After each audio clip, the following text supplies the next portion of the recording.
What an interesting Formula One race. For those who think that Formula One is just a procession, the recent impact between Lewis Hamilton and Max Verstappen certainly provided some entertainment. Thankfully, nobody was injured, and actually Lewis Hamilton attributes his really incredible walk away from such an accident to the Halo device, which was developed by Red Bull Racing, which is a German subsidiary of the Red Bull company, the drink manufacturer.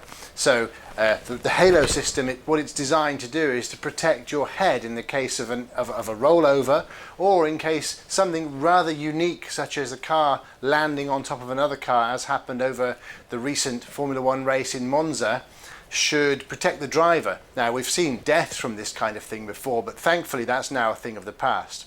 Interestingly, the spat between the two racing drivers and the media coverage has been massive, and massive media coverage usually leads to some kind of marketing exposure for sponsors. Now, Lewis Hamilton's sponsor, Tommy Hilfiger, which is owned by PVH Group, is an interesting case. You would think that any publicity is good publicity, but actually PVH's shares are down this morning quite considerably. If you look at last week's performance, they were quite steady, but now they've gone right the way down. So interestingly, this time, despite the massive exposure all over the newspapers of Lewis Hamilton's car with its sponsor markings there for everybody to see, Tommy Hilfiger hasn't really benefited from it whatsoever.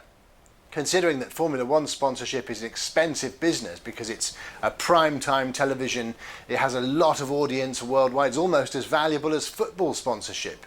But of course the accidents in Formula One are more spectacular than a couple of tackles in football that should perhaps raise the red card. But more than a red card is at stake when an accident happens in Formula One. So Lewis Hamilton walks away, he lives to see another race, he hasn't had his enthusiasm dented one bit. You can see that he's just as enthusiastic now as he's always been, as is Max Verstappen, who is being blamed for this accident. But of course, he, like his father, will carry on and uphold the legacy that they have in the motor racing world. So yes, we have huge safety increase in safety these days. Look back to the 1930s when Harry Seagrave went over the banked corner at Brooklands in his Bentley and it topped him within a few seconds. That's a thing of the past, fortunately. So spectacular as it was and media grabbing as it was, it didn't do anything for the sponsors. That is quite telling. So who knows, it might well be worth watching those companies that sponsor Formula One, because quite clearly the impact, no pun intended, that they get is less than they perhaps pay out for.